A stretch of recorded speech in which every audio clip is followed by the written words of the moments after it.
Hello, geekologists! Welcome! This is Systematic Geekology. We are the Priest of the Geeks, and we are here for another What's News episode. We have an absolutely jam-packed episode tonight. So we have so many topics to cover. A lot happening in the geek world right now, and in just the world in general. So I am here. I am one of your hosts, Kevin Schaeffer, and I am here with three of my geekologists. We're going to have a packed discussion tonight. So, Andy Walsh, Jill Elizabeth, Alex Matthews, how are y'all tonight? Doing great, I'm thanks. good. Awesome. I'm really excited for this one. I know Great. we've got.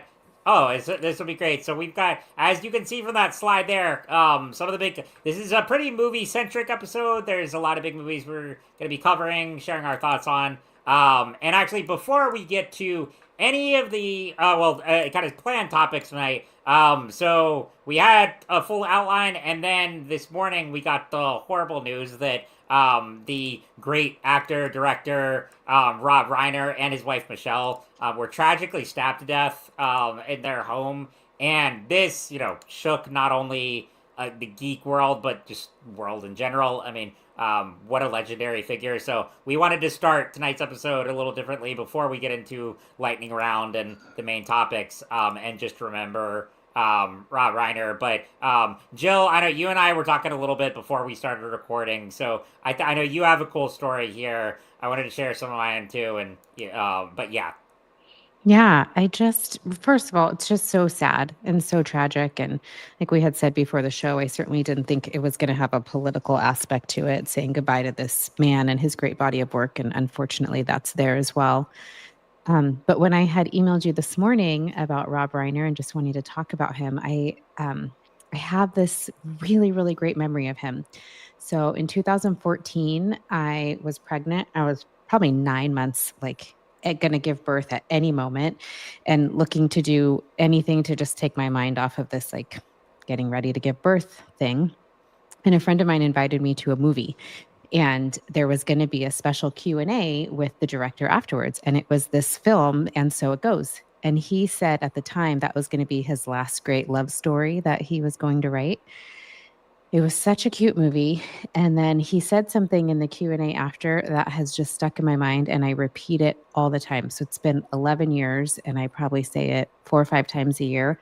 In fact, I have a chalkboard downstairs in my kitchen where I write an inspirational quote for my kids like every couple months. And it's been up there since before Thanksgiving. And he said, this is the overarching theme of all of my work, is that the ends never justify the means, because in the end, it's all just means. Wow. I Oh, that's know. incredible. So good, right? That's incredible. And so you were actually like, was it like Q&A where he was there in person, or was it a live stream? Mm-hmm. Not. That's amazing. Oh, that's so Mm-hmm. cool. Yeah, That's so it cool. was in Scottsdale, like at the Fashion Square. I have no idea why he was here. It wasn't like the Wow. grand Yeah, opening of the movie, but amazing. that's incredible. Alex, do you have like even just from? I mean, these are just a few of his films we have on the slide here, but are there any like? I mean, I know so many. I'll talk about Princess Bride in a sec, but are there any of these movies or the million shows he was in too that are some of your favorites? Was it your? Oh, Alex, you're muted. Looks like you froze. Let's see. I froze. There we go. Oh, I got it goes on and off. No worries. Alex, we can. Oh, Alex, can you hear us? Hello? There we go. Yeah. Sorry, it was coming in and out. Yes. Um, what was your question? Like, what's my favorite movie of So, his? yeah, if you have a favorite, like I know the slide here has just a few of them, but are there any in particular you're a big fan of? Oh, I'm a huge fan of Princess Bride. It's Yeah, one of my yeah, favorites yeah, yeah. movie of all time. It's so good. It's just the best. My story there is that a few months ago I got to similar to what Jill, what you did. It was a screening and a live Q&A with Carrie Elwes right after, and it was amazing. And I mean, I had been a fan of the movie for years. I went with my sister, and she had seen the movie like probably like a long time ago, but didn't remember it as well. And so it was kind of like experiencing it for the first time for her. And we just had a blast. It's like her and a couple of my best friends. And oh, it was just amazing. And like Carrie Ellis shared stories about the cast and crew, and of course Rob Reiner. It was that, and then I also got to see Stand By Me at the Alamo Draft House earlier this year. Seeing that on the big screen was great, and I did meet Will Wheaton at GalaxyCon last year. And if you really want to cry, you can read the blog post he just posted about Rob. It was but Andy, do you have a favorite Rob Reiner movie or like anecdote? I mean, the Princess Bride is very popular in this house with my wife, my kids, and myself. It's probably one of the movies I've seen the most. But I also want to give a shout out to This Is Spinal Tap and the recent sequel, which was also well done. I still remain flabbergasted that it's a movie with both a fart joke and a Karl-Heinz Stockhausen joke in the same film. Just the cleverness, the brilliance of not just the mockumentary format, but the way that it just so subtly like throws away all of its jokes. That it's not trying to hit you over the head with things. It's just kind of they're just 3 minutes later you go, oh wait a minute, something happened that was very funny, or somebody said something that was very funny, but it didn't register at the time, and the whole movie just goes on like that, and not single-handedly, but certainly helped to launch the subsequent Christopher Guest mockumentary films, and the whole slew. The mockumentary format continues to be a great sitcom format with The Office and Modern Family and so many other shows that have followed in that mold. And obviously he's not the only one responsible for that, but it's hard to imagine that those things would have come about the way that they did without This Is Spinal Tap. Yeah, it just had such a major impact that really inspired a lot of the creators that would follow in the footsteps and make documentaries of their own. And that was, I think, the most fascinating thing. I know I could go on and on about Rob Reiner. I realize we have a lot to cover tonight, but and I think we'll do episodes that are solely focused on maybe some of his movies, or maybe a Princess Bride one. I think that would be great. But the fascinating thing about his body of work is how diverse the stories are. I mean, he went from Spinal Tap to Stand By Me, a coming-of-age movie, to Princess Bride, which is like meta fantasy and satire, to When Harry Met Sally, classic rom-com, Misery, classic thriller, A Few Good Men, classic courtroom drama. He really had similar themes, I think, across his work, but he could really diversify genres and types of stories he told. So that's what always really fascinated me and challenged me as a storyteller as well. So yeah, it was not fun news to wake up to this morning. So we would be remiss if we did not talk about this some, but I realize we need to move on, but we will definitely do some more episodes about the legacy. Also, a quick shout out is his role on New Girl is one of my absolute favorites too. As Jess's dad there, and then Jamie Lee Curtis is the mom, one of my all-time favorites. Yeah. So good.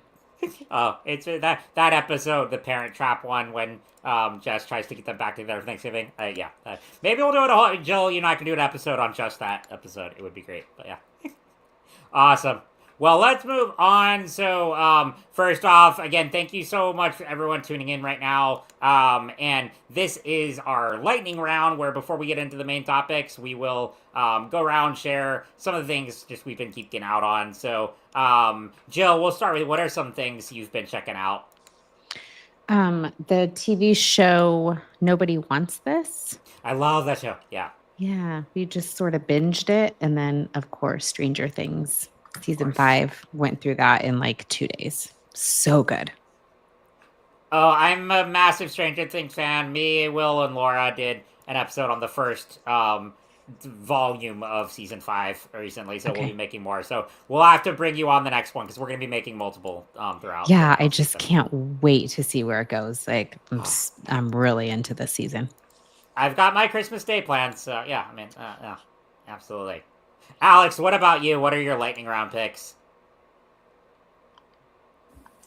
Well, I was going to say Stranger Things and the last season of My Hero Academia, but I haven't finished either of those yet. How like So how long I've is been the super My busy, but Sure. those would have been my picks. Yeah. How long is the My Hero Academia season? Because like I know that show has been going on for so long, but like how long is each season? Uh, I don't remember. I feel like each season Yeah. has different number of episodes depending on Gotcha. the arc and Yeah. stuff. Yeah. But that like did you make it like for Stranger Things, did you make it through like half of the new episodes or like for just the beginning? I'm still like at the beginning. It's been a minute Gotcha. since I turned on my TV. Oh, I hear you. It's a crazy busy time of the year, but like, you're in for a treat, though. I think you will enjoy. Like, there are some big surprises that right up to the last minute. I won't spoil anything, but big reveals coming, and I look forward to hearing your thoughts there. So, Oh, very I cool. do have thoughts on the Demon Slayer movie. I did see that, so that could Ooh, be my lightning round nice. pick. Right on. Yes, there it is. There we go. Hmm. I like that one is like another like I mean huge anime sensation that I know has gotten in theaters. So yeah, that's a good one. But yeah, Andy, what about you? I'm going to be a man at a time and go back to the Running Man from last episode since I Ah, finally got yeah. a chance to see it. You and I were talking about the Edgar Wrightness of it all. I think I agree with you that there is certainly touches of his style there, um, but I also appreciate that. I think in addition to the way that he uses the camera and the way that he edits his things, something that stands out about his work, especially his most recent couple of films, is the way that he choreographs people and everything else in front of the camera. Right, whether it's the synchronizing things to music in Baby Driver, or the dance sequence and the hallway sequence in Last Night in Soho, or even just little things like the Texas Switch jumping out the window gag in Scott Pilgrim. Right, he's always kind of pushing the envelope of what you can do, what you can capture in camera, and maybe it was just because they didn't market them this time around, but I don't remember seeing anything in the film that made me go, "Oh, I haven't seen something like that before." Or, I don't know how they did that, and that may have been why it didn't quite register as a quintessential Edgar Wright film, or kind of the next big Edgar Wright film. It had a little bit more of an Edgar light feeling this time around. But Ooh, good pun. thank you. And still certainly well done. I mean, he's obviously knows what he's doing, Yeah. excellent in his craft. And I did not know about Jill's story or quote coming into this, but certainly the question of the way that our a sense of righteousness can be used to justify our choices, our actions, is something that the film highlighted for me. I'm not sure how much it had to say versus that just sort of what it was depicting. Um, but it was definitely something that I was thinking about a lot during the film, and I think I'll touch on more when we come back to Death by Lightning. But yeah, Ooh. a lot to think about in the film. Whether or not the film was answering those questions, it certainly raised a Mm-hmm. lot of issues for me around that. Um, and yeah, since it's a lightning round, I'll finish there. I could say more about the film, but Sure. Oh, we'll I know. wrap up You there. and I could both go on maybe we'll do an Edgar Wright episode. I know I'm pitching a bunch of other episode ideas in this episode, but that we could easily do an episode on Edgar Wright's filmography. I would love to do that. But yes, I my lightning round picks. Just quick hits. So obviously Stranger Things. I'll be talking about that throughout the season. I also finished It, Welcome to Derry. I thought it was an excellent season finale. I touched on that a little bit in the last What's News episode. And there are a lot of parallels between that series and Stranger Things, both in terms of tone, in terms of a group of kids, fighting in a monster. But for a prequel series that I wasn't really sure where they would go with it, I thought it really stuck the landing and had a great first season. And then I've also been rewatching Young Justice, one of my favorite DC animated shows of all time. That one never gets old. And then reading different books in the DC Absolute universe. So did read the first volume of Absolute Wonder Woman and really enjoyed that. So yeah, a lot of nerd stuff going on, but I know we have a lot to cover tonight. So first off, if you're watching on YouTube tonight, or you're listening to this later, if you want to support the show further and become a member, you can click on the link in the description and see all the information there. You can like, subscribe, rate, and review. Tell your friends about us. It always helps out. And I also want to give a shout out to one of our Patreon subscribers.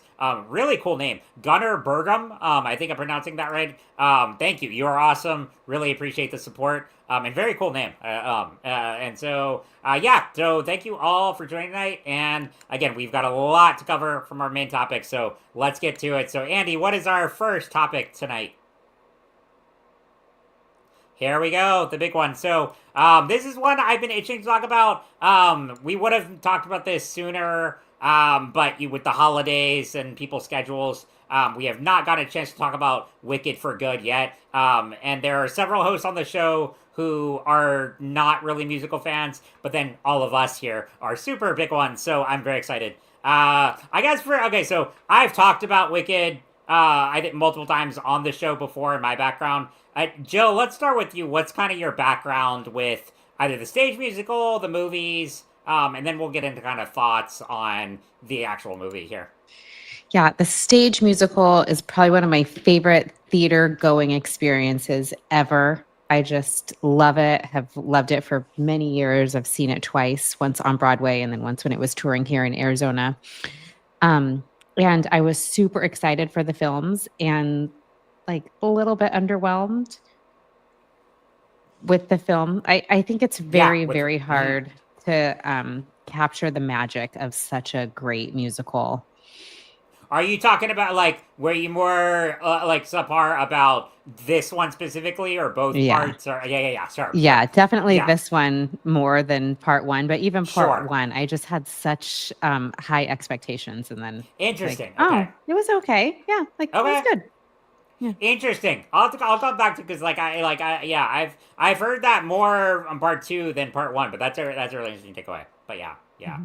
Alex, what about you? Because I know you're another big theater person, like I am. So like, where does Wicked stand in terms of like musicals you really love, or what's kind of your background with it?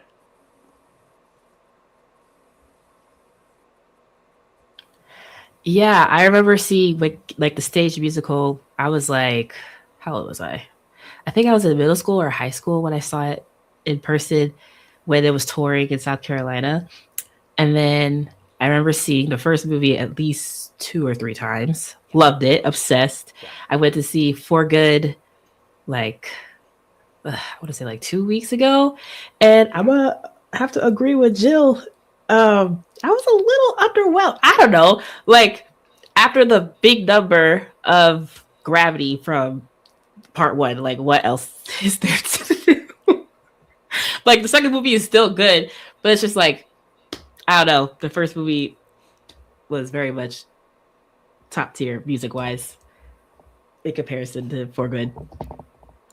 No, for sure. I mean, well, I think it was like I'm glad they split up the musical into 2 movies because the first act of the musical that was adapted for part 1 really is a full story of its Elphaba's journey and her becoming this revolutionary, and it sets up the political elements of Oz, and it changes everything you think about Wizard of Oz. And then part 2, act 2 in the musical is very much the aftermath of that, and then the direct overlap with the Wizard of Oz. And so even big fans of the musical I would say pretty unanimously agree that Act 2 isn't as strong as Act 1. And, when they were going to split the movies, there was sort of an inevitability in that sense, unless they were going to do major changes, which they changed some things. We'll get to that in a sec. But, I mean, I think that's a fair consensus. Like, I still really enjoyed For Good,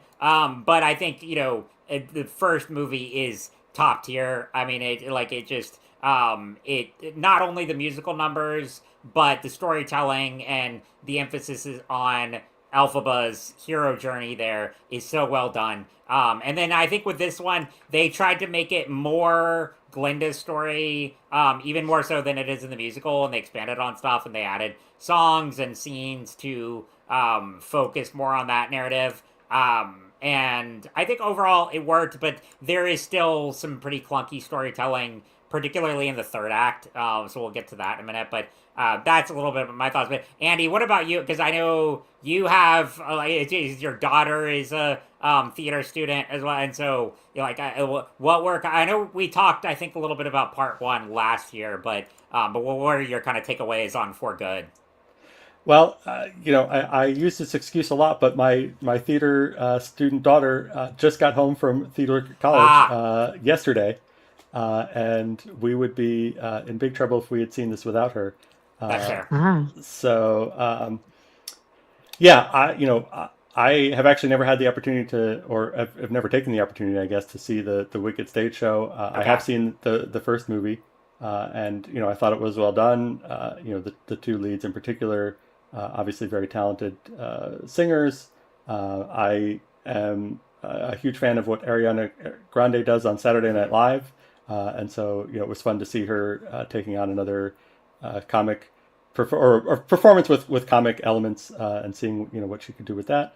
Um, and I am curious about the second half. I've heard pretty much a universal sentiment of what's been shared here of a step down from the first film, but mostly because the underlying material is kind of a step down from the first act in the musical, and so it'll be hard not to watch it with the with that assessment.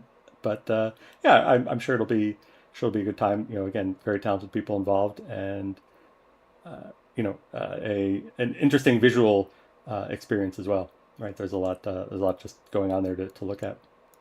Oh, from a technical standpoint, both movies are phenomenal. I think John M. Chu's direction and world building and the team of special effects supervisors and everyone he works with do an incredible job. And but one of the criticisms I saw, because when I went home after seeing the movie, like my sister in law both and I really enjoyed it.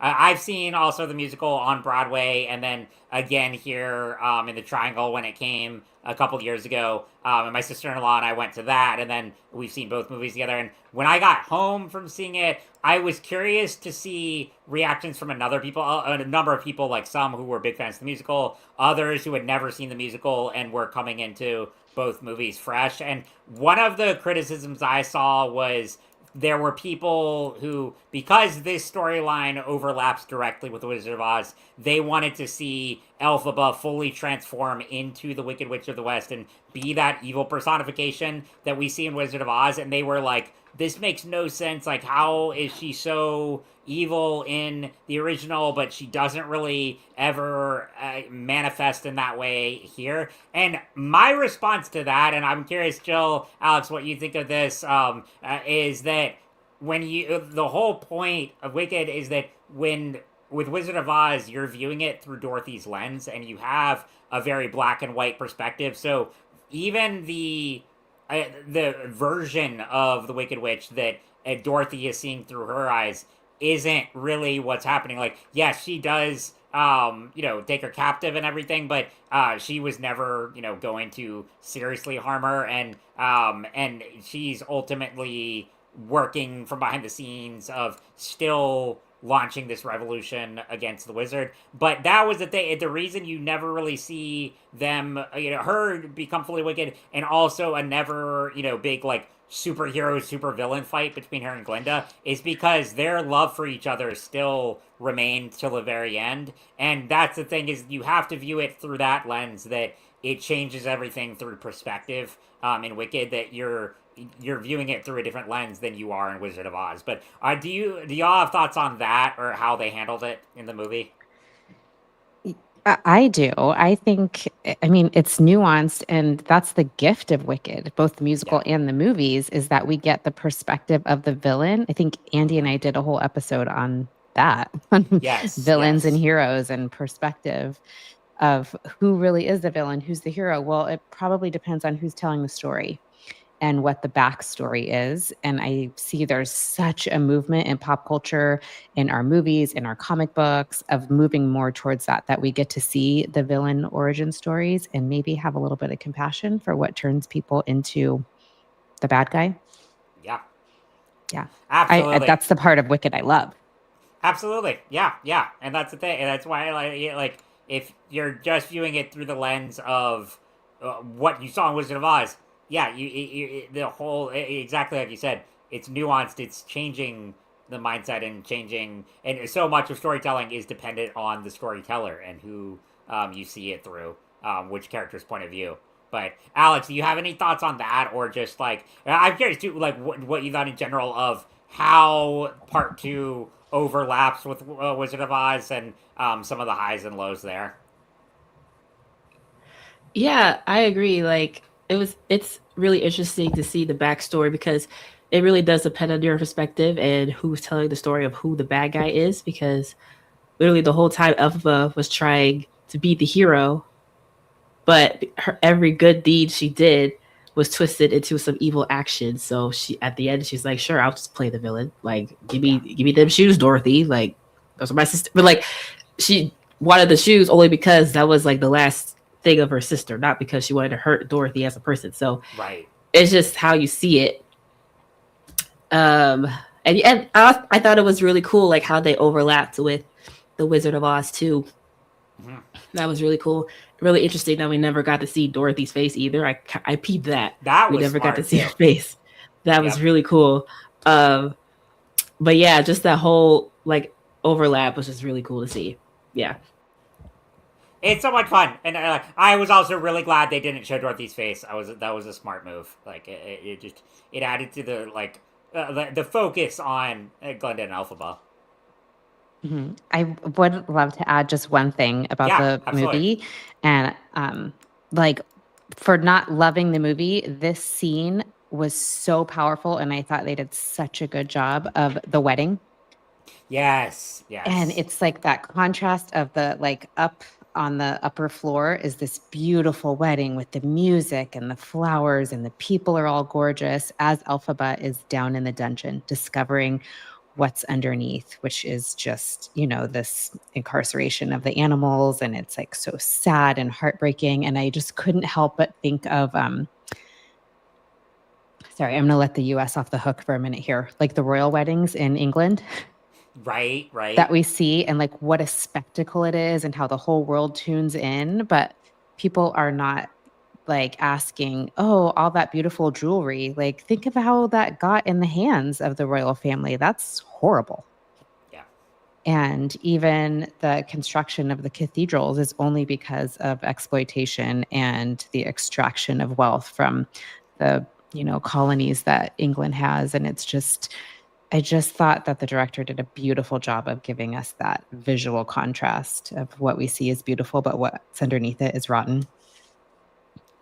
It was perfect, and I can't remember if this line was in the musical or not, but the one that got me was when Elphaba says to Glinda, "Look at me, not with your eyes, but with theirs." I was like, "Oh, that's yeah." I mean, like because she's trying to like. I mean, that this one did a really good job making you empathize with Glinda more because she, even though she's kind of like you know well, I think she wants everything to be idealistic. She's not going to go the full revolutionary route, but she's trying to fix things from kind of within and like work within the system. But Alphaba's trying to show her like, look, you know, these people are never going to see me the way you do. And I was like, oh, that was so well done there. Also, Andy, this is gonna be a big spoiler, but I do have to talk about the ending here because as much as there were, you know, bumps along there, like again in the third act, I was like, okay, this is getting a little, the pacing's a little, but I have to say, the last 15 minutes, especially, I was in tears and I absolutely loved it because they did a really interesting story change from the musical. So again, Andy, if you want to like refrain, I can like nod when we're done, but this is a big spoiler. So spoiler alert, but so in the musical and then with the movie, we of course learned that Elphaba and Fiyero are still alive at the very end, and they go off together. In the musical, however, the audience knows that, but Glinda never learns that they're still alive. And here, they do it, I mean, it's subtle, but it's the sort of, like, magic communication there, where she does find out that they're still alive. And that was, like, made me so happy, because, you know, I mean, I'm a sucker for, I still want happy endings for all of them, and also getting to see that image of them going to the place beyond Oz it really, I talked about this with the first movie last year, is when you're adapting a musical into film, you have to have a justification for why it is in that medium and what you can do from a cinematic lens that you can't do on stage. And they did some great things in both these movies with it. And I think in this one, that's an example of where it was amazing what they got to see when you got to see the place beyond Oz. And it's still, I mean, it looks sort of like Wasteland-esque, but it also, I think, provides an element of, maybe they can kind of create their own world here. It wasn't, a full limbo or anything. There is room for them to see what is beyond there and create their own world and find happiness. And then also when they gave the I mean, this was like a MCU level Easter egg where they recreated the poster image in the final shot there. I was like leaping for joy there, so that was great. But what did y'all think though about that change with the ending, about Glinda knowing that they're alive at the end? I loved it, and I love that it comes through the book. I can't remember the name of it, but that then The life and times of, or the Grimmery. The Grimmery? The Grimmery. Yep. Yeah, that then you get an idea of like, oh, well, Glinda can actually carry out the mission because she's going to have the power from Elphaba to read the Glimmery and to make change in Oz. I just thought it was really good.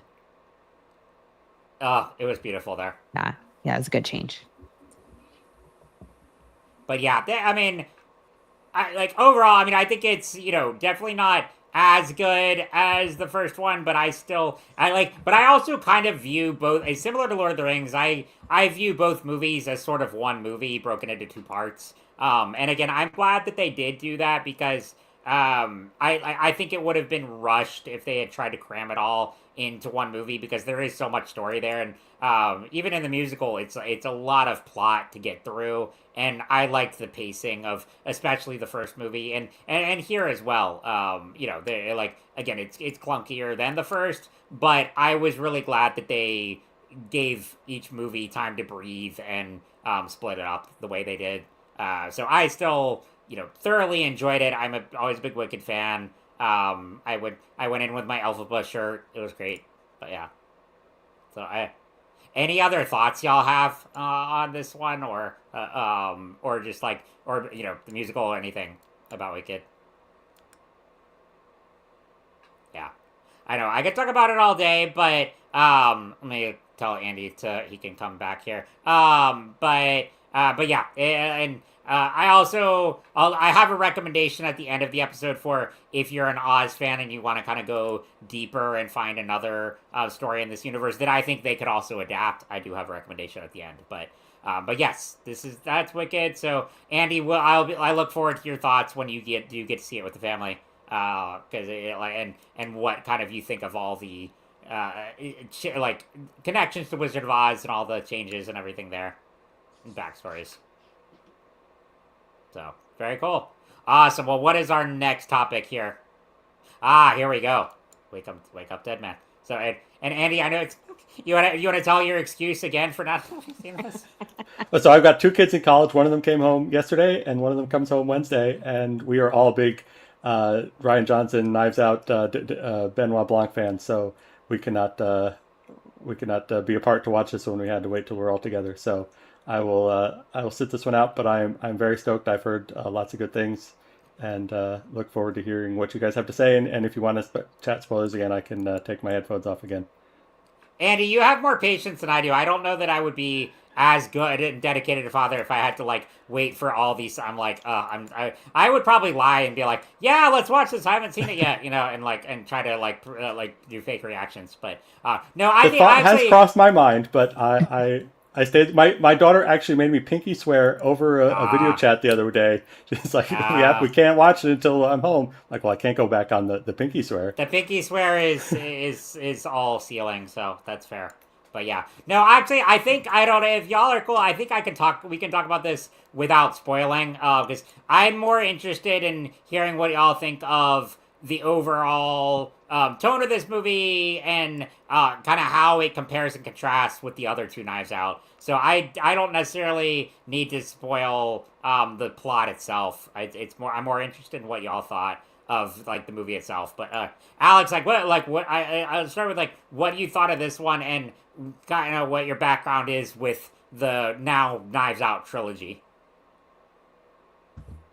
So I haven't seen this particular movie Okay, yet. gotcha. No worries, no worries. Yeah. Yeah. What are your thoughts on the other two Knives Out though? I've seen the first one. It's been a minute, but I Okay, thought it was gotcha. pretty Yeah. good. Yeah. It's a fun one. Yeah. Hmm. Like, it's like I remember when it first came out. So I Christian Ashley will like well he already knows that we've done a full episode, but he knows I am a big fan of Last Jedi. I'm in that camp, and then I have one of my best friends is a huge murder mystery buff. So when we saw the trailer for this, it was like from Ryan Johnson, a whodunit. We were both like ecstatic because he's a huge murder mystery fan. We both love Last Jedi, so we've seen all the Knives Out movies in theaters. I really enjoyed the other two, and yeah, I'll share my thoughts on this one in a second. Jill, what did you think about this one and kind of how it compares to the other two in the trilogy? I love this series. I want it to be like Fast and Furious. I will take 19 Knives Out. I love them. I love Ryan Johnson and his like commentary on our absurd American life. He just nails it Yes. every time with every character that is like over the top of an archetype. And I love like I just feel like he got so much criticism for what he did with Star Wars Mm-hmm. because of like diversity, specifically racial diversity, that Mm-hmm. I love to see how he has that play out in these films. I thought mostly with the first Knives Out, Yeah. what he did with that to kind of like turn it on its head. But just like for this film, I thought visually it was the best film. The Yeah. play of shadow and light was just phenomenal. I love the way that was done. As far as mystery and plot, I know you said earlier it was your favorite. I think it's probably my least favorite, but I still Yeah. loved it. Yeah. Hmm. Yeah, so it's interesting because, like, again, the friend that I saw it with, who is a huge murder mystery buff. I'm not like a murder mystery buff. I like them here and there, but I don't know all of the kind of tropes and Right. have the encyclopedic knowledge like I do for superheroes and stuff like that. But I like with Knives Out and Glass Onion. I think Glass Onion is by far the most entertaining for me and the funniest, and like it has just like the quirkiest characters, and I really enjoy watching it. But I think with that one and Knives Out, they both do these like really over the top mystery elements, and that makes it like really fun. Blast to watch. Why I say this one is the best mystery of them is like I was genuinely like even well into the third act, I'm like, where is this going? And he keeps like throwing surprise and surprise after you plot wise, but also I think it's beyond even like the mystery element here. It was the narrative structure of this one and how much it differs from the other two. Because again, without major spoilers, Benoit Blanc doesn't really enter this movie until I'd say a little over a half hour into it. It starts off with the perspective of Josh O'Connor's character, who is a priest coming to doing this new job and working for this very cult-like priest played by Josh Brolin, and so we know. I mean, just like the other, we know that it's Josh Brolin's character is the one who's murdered, but instead of it jumping immediately to Benoit Blanc shows up at the church and starts the investigation. The entire first act is Josh O'Connor's character coming to this church, meeting the congregants, working with Josh Brolin's character, and he's one of the suspects. Well, everyone thinks he did it because he grew very frustrated with Brolin's character, and they had diametrically opposed theologies. And this is again why we got to do a full episode on this, because there is a lot of religious themes to tackle this movie. That and I'll get to that in a sec too, because Brian Johnson has some really interesting commentary there. But yeah, that was what I was fascinated by. Was like the whole first act was structured way different from the other two, and it waited to bring Benoit Blanc in, and then once Benoit Blanc does come in, it dials down the humor a lot that is very much the DNA of the other two movies, and that's why I was just really immersed in. Jill, like you said, from a visual standpoint, it's incredible here. The mixture of shadow, the cinematography, just like how it really, and I think part that really the visual cues really helped enhance the mystery element for me too. It Hmm. just built so much with tension, suspense, and again, once it did get into the third act and it kept unraveling, I was just like so immersed there because like the kind of main twist in Glass Onion comes about midway through, whereas here it's like it keeps you guessing and messing with you until the very end, and it's just this puzzle piece. So that's why I say it was like the most compelling mystery. But I see your point as well. Yeah, I think too this was the best Benoit Blanc arc that we Yes, have, yes. right? You saw this journey that he goes on that we haven't really seen that in previous movies. That was very cool to see. And even his relationship to faith, Yeah, you could see it. That was yeah. cool. Hmm. And this is something we've talked about on the show before in terms of how like we talked about this in Last of Us, and particularly it's a big trope in horror when they have a religious character. It's pretty much always the Josh Brolin type character, the very like cult like judgmental, like the one you can't empathize with. Like they're the one that is using religion to as a weapon to subjugate other people and attain power. And Josh Brolin's character is very much that character, but Josh O'Connor's is the antithesis to that, and is very much wanting to provide a gentler faith and really meet people where they are. And he has this fascinating backstory where he was a boxer and an opponent of his died in the ring, and it led him to his rebirth and finding faith. And he is trying everything to be a non-violent person. And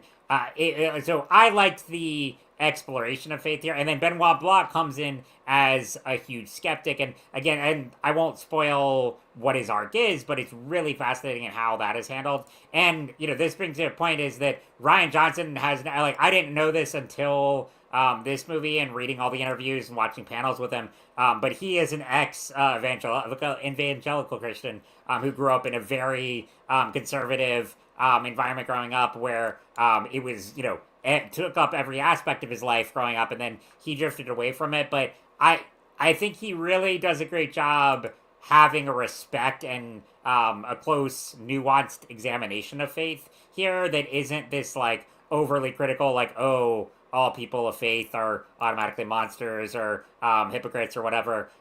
There certainly are those people 100%, and there are systemic issues with people abusing faith for political power. And so he tackles that, but he also shows characters who are genuinely people of faith who are humble and want to actually do good and make a difference. So I thought it was an excellent depiction of that. Jill, what did you think of that in terms of how it handled those themes? And yeah, Yeah, we talked about nuance earlier. I think it does a great job with nuance. I also am not mad at a hot priest. That right. was a big bonus. We'll take it.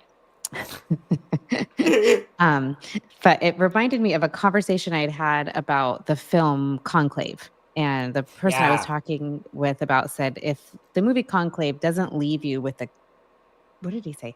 Uh, a crack in the foundation of your faith that's a mile wide, I don't know what will. And I kind of felt the same way about this movie. Like it should, or it could force you to think about your faith and who are the players in our churches, our congregations, and like what might be underneath that. I think they do a really good job of being introspective in that way. And I really appreciate Ryan Johnson's treatment of women in the church through this movie, and yep, how I won't give any spoilers, but the sacrifice of women yeah. for not just service of the church to the church, but also of the patriarchy in the church. I thought he nailed that theme and did it so well. 100%. And there was also there's a for you know, I mean, this one is about what, a little over 2 hours, close to 2.5. I mean, there's a lot to tackle, but the amount of themes he tackles here. There's also There's a a disabled lot. character here. That I thought that was handled well as also. Yeah, in And relation to faith. yeah, mm-hmm, Hmm. yep. It was, and so yeah, no, this was one I was just like, because again, I think the other two I had a ton of fun with, but I don't know that I was thinking in particular about. I mean, there was certainly satire, and like you said earlier, there was this kind of depiction of American life, and but I have to say, with Knives Out and Glass Onion, they neither lingered with me as much in terms of kind of deep philosophical takeaways with they were really fun murder mysteries. I loved the characters and just like and they're all just so messed up, and I had a great time with both of those. This one, I was like watching every panel with Ryan Johnson afterwards, reading up on it. I was really thinking about this for days afterward, and just how it depicts the different themes of religious, political, interpersonal dynamics.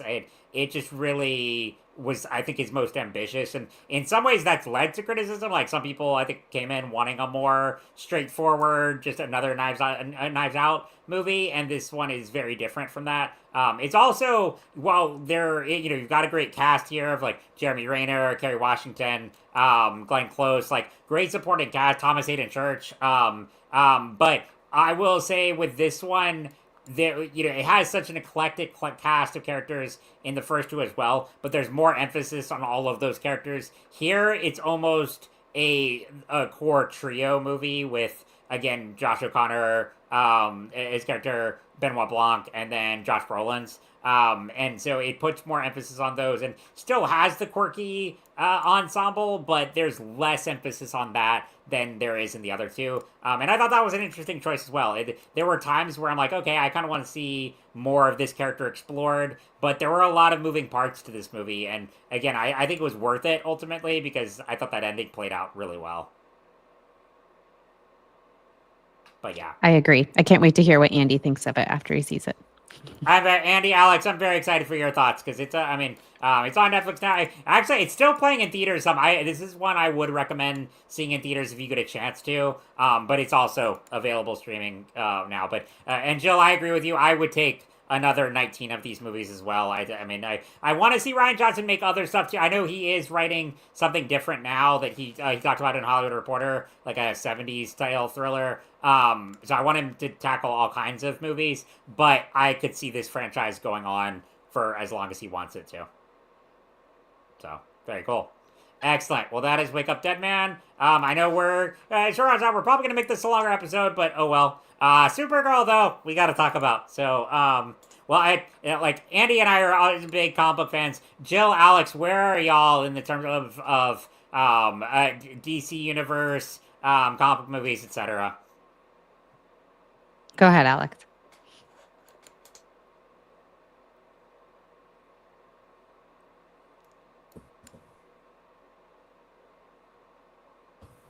You go first. So I am a Marvel girl, like through and through, but I will say DC's kind of winning me over. I loved the last Superman. We got like a little glimpse of Supergirl at the very end. I did love the CW. Like Flash was probably my favorite show because I watched it with my son, who is also away at college or just came home. So that this part of DC I love, and I am so excited when I saw this trailer. I just love it. I really love Millie Alcock. I just saw her in Sirens, which I thought was a phenomenal show, and she did a great job in it. I'm just trying to figure out, is her character, Supergirl, is she drunk? Or is this just her affectation because she's an alien? Because I didn't think the aliens could get drunk. So do you want me to go ahead and explain, Alex? Do you want to share your thoughts first, or do you want me to go ahead and explain? I can easily explain that, but yeah. Yeah, I can share my thoughts. So I'm glad, Jill, that you said what you said because I'm also on the same boat. I used to be a hardcore Marvel girly, but with the recent stuff they've been putting out, and like it's just overloaded with so much content, and you gotta like keep up with everything to stay in track with like the storyline. Don't even get me started on the multiverse. Ugh. So DC is slowly, it's also like winning me over. And I did see Superman with my family in theaters. I really thought it was a good movie. I appreciated how they like just skipped over like the classic origin story. Oh, he came in a ship when he was a baby, landed in a farm. Then like we just skipped all that because everybody knows that.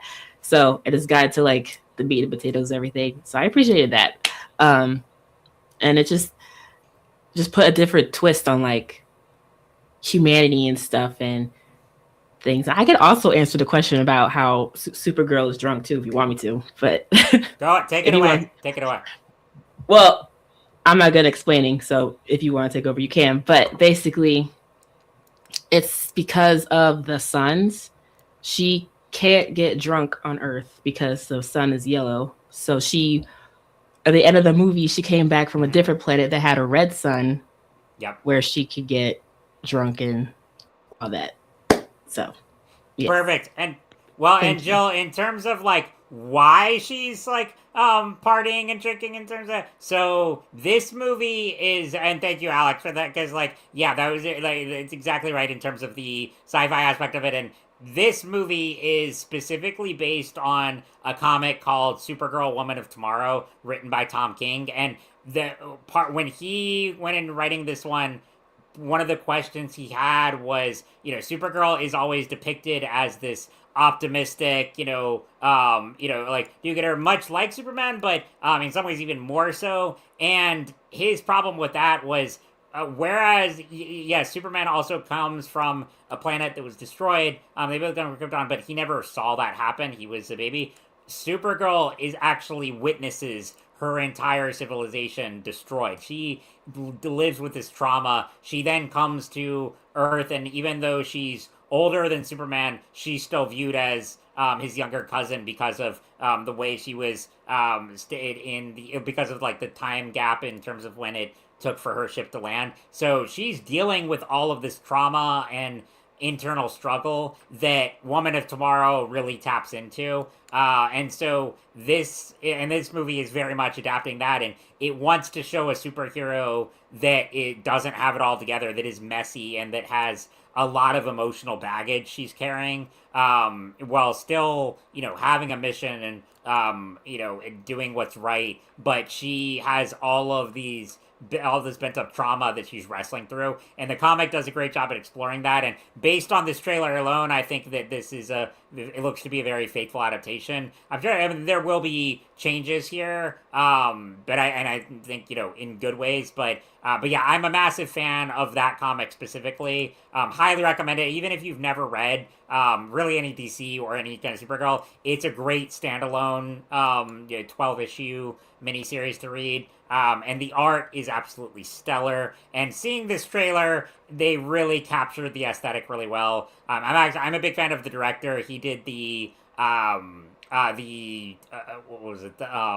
I'm not drawing a blank. The Cruella de Vil movie, with Emma Stone, which I think is one of the best. Like, there's a lot of the live action Disney movies I really don't like, but and the prequel origin ones. That one I thought is excellent, and he did that. He's also done some TV work, and this one also. When James Gunn read the screenplay for it, he said it was absolutely stellar. So I cannot wait for this. But Andy, is there anything you want to add there as far as like the comic or your thoughts on the trailer? I agree that it looks like a very faithful adaptation of the book. I wish that excited me more. I wish the fact that this was clearly a continuation of picking up where Superman left off excited me more. And maybe this movie will change my mind. But so far, it looks like it's doubling down on all the things that turned me off of Superman. Which is I know we have, like, y'all, for viewers, listeners, you have to go back and watch the our review of Superman. Well, we did several, but then we did an episode on Superman, Fantastic Four, Jurassic World. Andy had a really interesting perspective there that I respectfully disagree with, but I think it was really fascinating though, because I do think like Superman really captured the overt optimism, and this is going to take a different route. But it was a really interesting thought. I'd encourage you to go back and listen to that episode and all the ones we did. We did a lot of coverage of Superman in DC over the summer. But yeah, I understand though, if you're not in the mood for a really gritty, kind of messy superhero movie, this may not be for you, because that's really what this is going to be. And the book is even described as true grit, like in the DC universe. It's very much based on that novel and film. And yeah, at our comic shop, we did a discussion on it about a couple months ago that was really cool. But definitely check it out. But yeah, I can go deeper. I know we're running out of time here, but I could go deeper on the trailer. But as far as my thoughts, I'm excited for it. I love DC, and Jill, to your point too about like because I'm also a big fan of Marvel too. But what frustrated me about the DC movies and like kind of mainstream culture not getting like how cool DC was is because the movies were so bad for a while, and now they're finally getting right. Because I always grew up on the animation and the comics that were just stellar, and the movies just kind of sucked for a while. But now they're like, it's what I've always wanted, and I'm super happy. So yeah, the trailer, really loved it. And also Jason Momoa as Lobo, that is the role he was born to play, and I cannot wait to see that. We got a little teaser image here, but I cannot wait to see him really step into that role. So, very cool. Awesome. Well, I know we still got a little bit left, so Andy, what is our next topic here? So I was hoping to speak a little bit about the Netflix miniseries about James Garfield and Charles Gateau, and actually Charles Arthur is a significant player as well. Did anybody else watch this show, or is it going to be me monologuing? I have not. If you want a monologue, I've been talking, so I'm good to shut up on this one. Go for it. All I right. haven't seen the show yet. I'm excited for it. Okay. Yeah, so it is a 4-part miniseries about President James Garfield, who was assassinated by Charles Gateau, and they are played by Michael Shannon and Matthew McFadden, respectively, as seen in the poster there. And yeah, so he was assassinated about 3 months into his presidency. So this is 1881. So not long after the end of the Civil War, America is still very much figuring out how to come together again, how to reconcile all the changes, how to unify what was a clearly very fractured and still is a fractured country. I didn't know much about the history of these individuals, but and so I wasn't sure what to expect from this, but it's very well done, very compelling. I wasn't sure, did it need to be a 4-episode miniseries when he's only president for 3 months? But it's structured very well. That each episode feels like a significant chunk of his life, and has its own kind of themes and explorations. But we kind of see these parallel stories of Charles Gateau convinced that he's on a mission from God, essentially, or he has been burdened with glorious purpose. Choose your movie TV quote. That he just wants to be a part of what is happening in America, and so he starts out just wanting to be a part of the power structure of America in any way that he can, and so he's just constantly putting himself in the path of all the various senators and presidential candidates and so forth, trying to find a place in what they're doing, campaigning for them, trying to write speeches for them, trying to, he's angling for a position in a cabinet or a position as a consul overseas or something. He just wants to be part of what is going on. And they keep kind of shutting the door on him, partly because he keeps kind of he's trying to fake it till he makes it in the most extreme way possible. Like he'll talk to one senator and say that he's got endorsements from these other senators, and he was just kind of like trying to find, but it's all spin and made up stories that he's got, or he's exaggerating the barest contact that he's had with these people. And so that eventually, when he continues to be rebuffed, that eventually sours, and that's when he becomes convinced that he has been given this mission to assassinate President Garfield. Um, and on the flip side, we're introduced. The first episode is entirely based around the Republican convention leading up to the election of Garfield, in which Garfield does not, when he arrives at the convention, he is not putting himself forward as a candidate. He does not intend to run for president. He is there to support one of the other candidates. But the there's a big split, and I apologize for not knowing all the history, but there's a clear split between sort of two factions of the Republican Party at the time about how to proceed with the Reconstruction and all the different things, reforming America and everything else that needs to go on. They have very, very different takes on that. And so the party is very strongly split between these two groups. And they go through like 34 rounds of voting and can't come up with a candidate.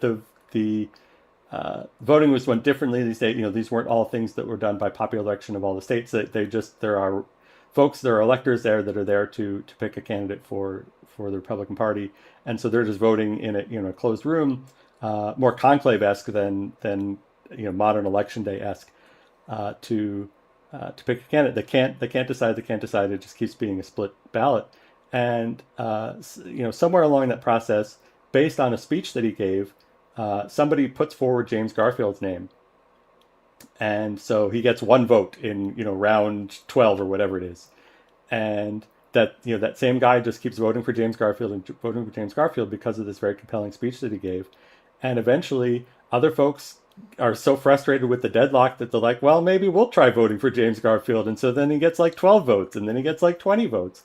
And then eventually both of the leaders of the two sides of the group kind of realize, well, let's throw our weight behind Garfield. He's kind of a pick that we can maybe manipulate and find some way to sort of lead, be the power behind the throne kind of thing, if we put him forward. And so he winds up getting a very large number of votes once they finally decide that they're going to back him, and becomes this sort of unexpected, reluctant candidate for president. As depicted in the show, a very reluctant. I don't know if in real life maybe he did have some ambition or whatever. It's hard to say, or at least I don't know.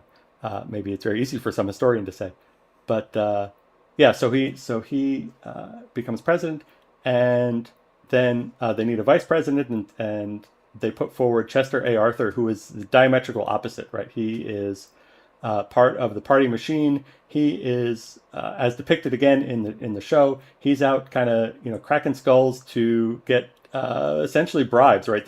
For the party machinery and for his own pocket to kind of keep things going. So this is very much the era, or the beginning of the era of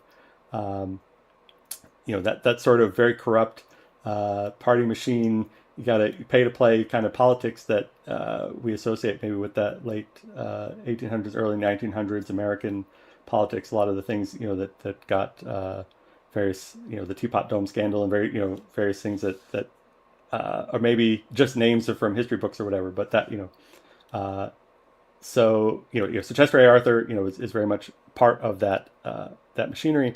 So they put him in, figuring he'll be kind of the one to steer the ship, so to speak. He'll represent the interests of the establishment, and so that's where the first episode ends. And then over the course of the remaining episodes, there's a real transformation in Chester Arthur, to the point where he becomes, so he, spoilers, he's the vice president when Garfield is assassinated 3 months in. So he becomes the president for most of Garfield's term, and becomes this, changes over from being this, kind of party thug to a reformer, and someone who appreciates the political process for the good that it can achieve, and not just the money that it can put in people's pockets. Again, as depicted in the show. There are certainly events in real life that correspond with that. How much of a transition that was, how quickly it happened, I don't know. In the show, it's very much possibly because of the time I was watching it. It had very much a end of Christmas Carol kind of vibe of the scales have fallen from his eyes and he wakens one morning and you there boy, what day is it? A kind of moment. But yeah, so that I thought that was just a very compelling the way that his interactions with James Garfield as this figure who is not interested in playing politics the usual way kind of wins over Chester Arthur, not through violence, not even through persuasion or coercion, but just through his example, the way that he acts. There's a great scene where Chester Arthur goes to resign. He's so frustrated with how things are going. He wants to turn in his resignation to Garfield, and Garfield's like, I hear where you're coming from, but no, thank you. You can stay on. I don't have any problems with what's going on. It's like, but we don't agree on anything. It's like, I understand, and I hope you'll change your mind, but that's not my job. And it'll just, and it struck me, in a show that could feel maybe a little bit, because it ends with a death, could feel a bit of a messianic Christ allegory. That sequence felt to me like a bit of Jesus-like, but maybe not Christ-like. It's not quite necessarily messianic, but the way that Garfield is depicted as just sort of like, I'm gonna come at this at an orthogonal direction from where the usual direction is, and just kind of through calmly talking and showing you a little bit of love and compassion, I'm going to have an effect on the situation. And yeah, I just thought that was really well done and really striking. Yeah, so I didn't know what to expect from it, but yeah, I was really impressed with the story that it told, and the kinds of values that it was encouraging in the political process. There's a lot of that is said negatively about the political process, and certainly it can be abused in a lot of ways. But I think this was a good example of the ways in which people can use the political process to achieve worthwhile ends, not just for themselves, but for other people. There's also an element to the way that James Garfield dies, largely as a result of a senior medical person in Washington not ascribing to the germ theory of disease, which unfortunately seemed a bit more relevant than one might have imagined 140 years later. But I won't get on my microbiology hobby horse too much on that, but I will just highlight that as well. But yeah. So I think it is worth your time if you have a chance. I know there's a lot of other things going on. Even just on Netflix, there's a lot of hours of things to watch this holiday season. But if you need something that maybe gives you a little bit more hope about where America could go if the right people make the right choices, then that might be the show for you. So Andy, your kids didn't make you pinky swear to watch this one with them? They did not. They were not so concerned about whether we watched together 4 hours of James Garfield and Chester Arthur presidential politics from the 1880s.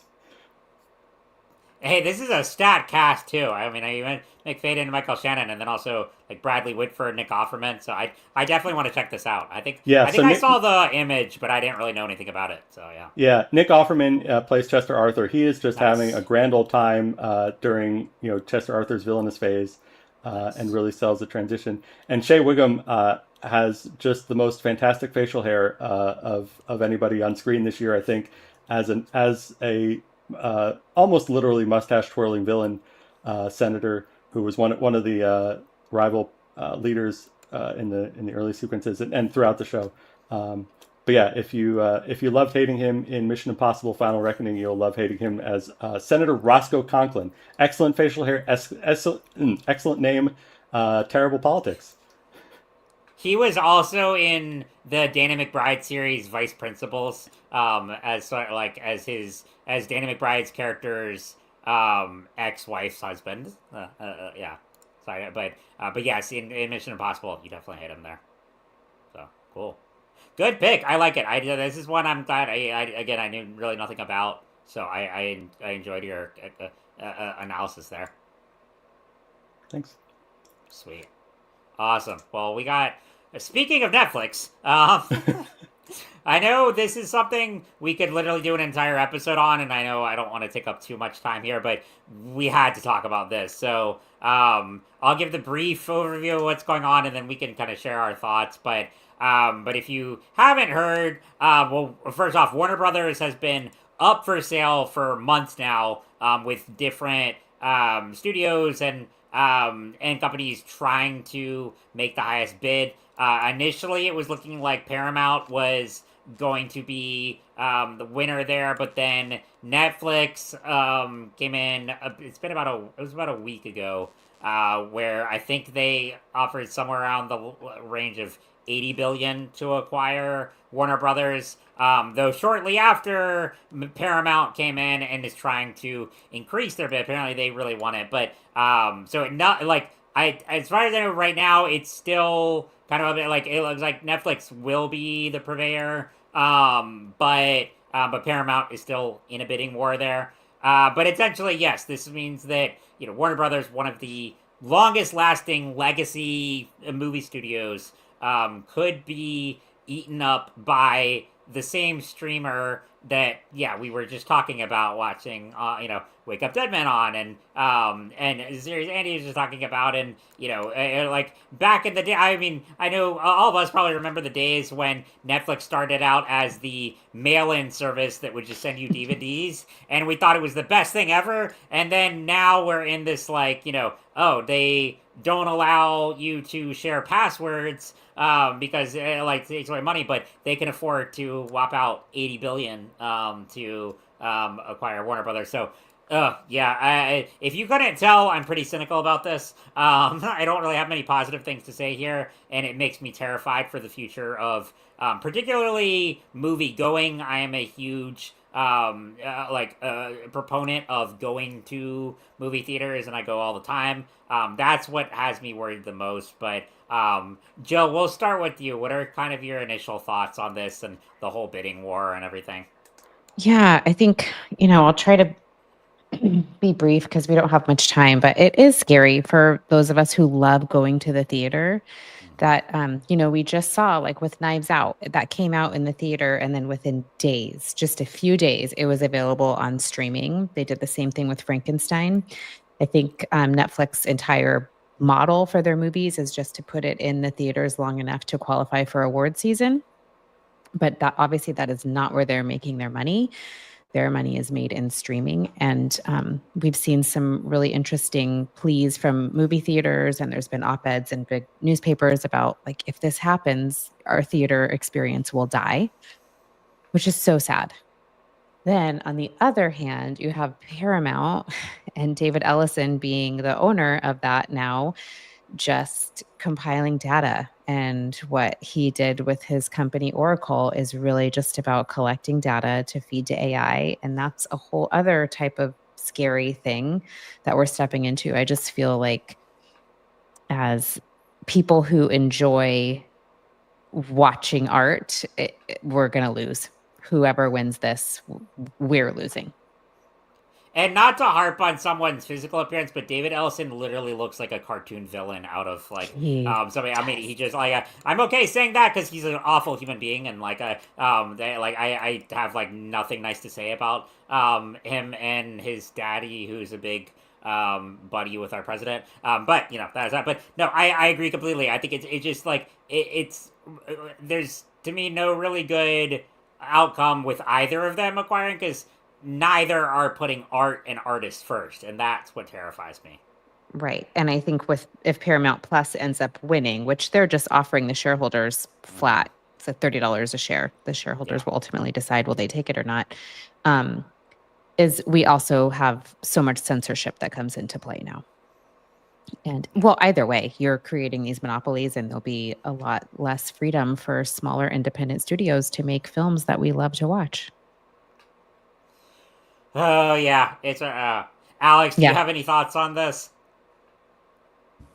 Oh, I got plenty, but I'll keep it short. So I was so against all this. Didn't know about the AI thing until you just said it. So it makes me not like it even more, because as a creative, I am so against AI. I am so against it. And the fact that Netflix is trying to buy out Warner Bros. I feel like it's just going to kill theater culture. Like I feel like ever since like street, like especially after COVID with Disney Plus and all that, like theater culture took a hit. But this is like the final KO to me. I feel like, which sucks because I love going to the movie theaters. Like it's so different watching a movie and experiencing it with a bunch of strangers than just watching it at home. Like, anyway, um, what else was I gonna say? Yeah, and I feel like it's just it just sucks because this is more like a business thing and not like a creative.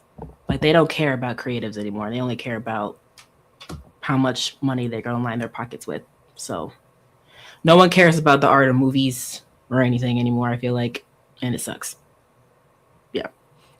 And it's also like these executives just like looping art into content, you know, like, and I hate that where it's just like when you monopolize everything, and you know, like I was watching a Screen Crush video about this whole situation, and they were saying, you know, like if Netflix acquires this, then they also own DC Comics and all this other stuff, and like he could see, the host there could see a world where they try to put, you know, as much all the media they own onto one service, and it's just like, you know, streamlined, and you know, it's books and movies and everything like that. But again, it just becomes reduced to, oh, here's content, and that's not what art is. You know, I mean, it's like, I just hate the way that all these top level executives view it as a commodity and as something just like that they can just stop all over, and they're only focused on engagement growth and you know, financial success on their end. So Andy, do you have any thoughts to add? I know this is a very dour way to end the episode, but we have to talk about it. Yeah. Well, let's see if we can make something a little bit more positive out of it. Sure. You know, I certainly wouldn't choose any of these options, right? It's not something that I'm glad is happening, but I don't know that it has to be all doom and gloom, right? There are still places that are funding films for the sake of making films. You know, the bigger names, you've got your A24s and your Blumhouses and so forth. These are folks that still want to make art for the sake of making art. You've got, you know, greater tools than have ever previously been available in terms of being able to make, you know, theatrical quality films on your iPhone, or you know, and doing visual effects. What was the movie? Was it Monster? There were movies that they're doing visual effects, right? You know, like three people are doing, you know, cinema quality visual effects on their laptops, right? You know, the tools are out there. It's whether people will choose to utilize them and make them. You know, maybe the theatrical experience will go back to, you know, the road picture concept of, again, instead of distributing a movie to 4,000 screens all at once the same weekend, it goes to this city with, you know, a couple prints, or, you know, a digital print or what have you, and then next weekend it goes to another city, and next weekend it goes to another city. Like the landscape of the past 20 years is not the way that movies have always worked. The movie going experience, the theater experience has always been evolving, and maybe there is something else that comes after this. You know, will we miss what we've had? Absolutely. Could it collapse? Right? Could this mean that movie theaters as we know them more or less shut down? Sure, it could. But I think there are options out there, and I think if we want to put the will and the effort and the money into supporting them, you know, there are opportunities for other things to spring up, even as the big legacy names kind of consolidate. There's a long history of that kind of, you know, consolidation of things that were big and too big to be nimble and change, kind of consolidating because that's all the only option they have, and then other things springing up and taking their place.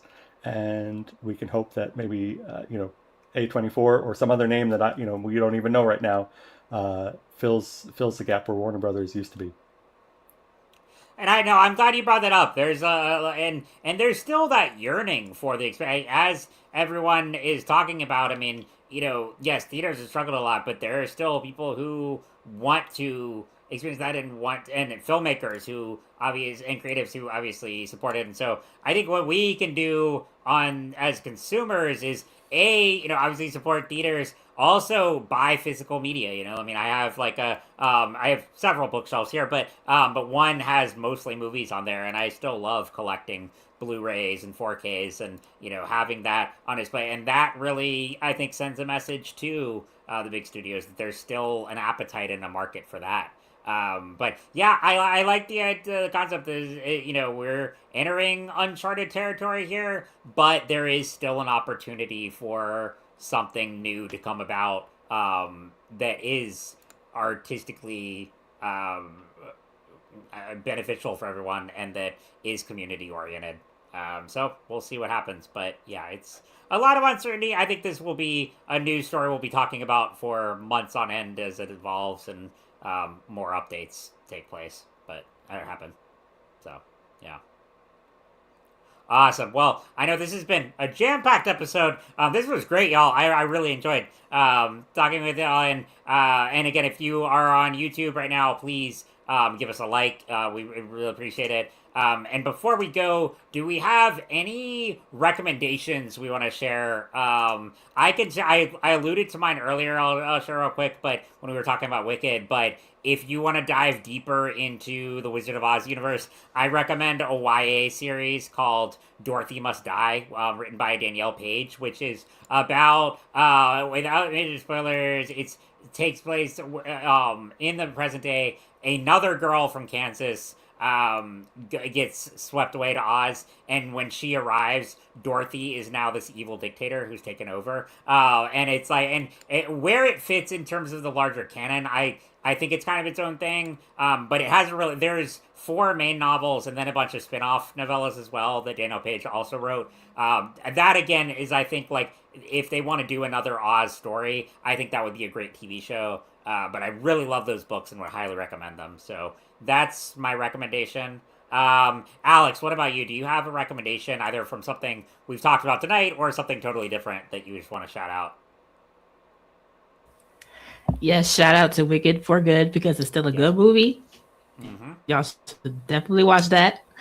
And I also recommend the latest Demon Slayer movie because it was phenomenal. Excellent picks. I love it. Jill, what about you? I really want to recommend, because holidays are coming up and, I have a bunch of family in town. Maybe you do too. Maybe you're visiting, is live entertainment. We're going to a couple of shows at small theaters near our house. And so I just want to encourage people to get out and interact with a live audience. Excellent pick. I love it. Totally agree. Andy, what about you? In the height of irony, I will recommend another Netflix film. If you want to be inspired about lo-fi, low-budget shoestring movie making for the passion of the art, a film called Nouvelle Vague. It's about the French New Wave. It's about the making of Breathless, and yeah, it is just a fascinating look at the way that a small group of very passionate film fans and filmmakers were coming together in and around Paris to kind of invent a new way of making movies and thinking about what you could do with cinematic storytelling, and doing so in a very not necessarily lo-fi, but just sort of low-tech guerrilla filmmaking kind of approach, right? They're just on location. At one point, they had a guy in a mail carrying wagon so that nobody knows that he's filming on the streets, and they can just push him around in this wagon while he's filming, like that kind of thing. It has very much they would have been filming on iPhones if they had that kind of technology. It's kind of that vibe, one imagines. Maybe not. Maybe the digital part would have been a turnoff, but you get the idea, right? They're trying to innovate with simple tools and what was available to them for minimal budget. So yeah, if you need some a dose of excitement for that kind of filmmaking, for the love of the art. Nouvelle Vague. Interesting pick. Yeah, it is ironic how many. Like, I mean, there's still some of my favorite movies that Netflix has produced. I mean, just this year, Frankenstein is in my top 3. So there's still plenty of stuff there. We will see how this all plays out. But awesome. Well, Jill, Alex, Andy, this has been great. I really love geeking out with y'all tonight. This is a good after a bad news weekend. It was good to have this as like a kind of come together. There's so much going on in the Geek sphere. So to all our listeners, viewers out there, we want to thank you all for tuning in. Again, subscribe, rate, and review. We really appreciate it. And remember, we are all a chosen people, a geekdom of priests. Take care, everyone.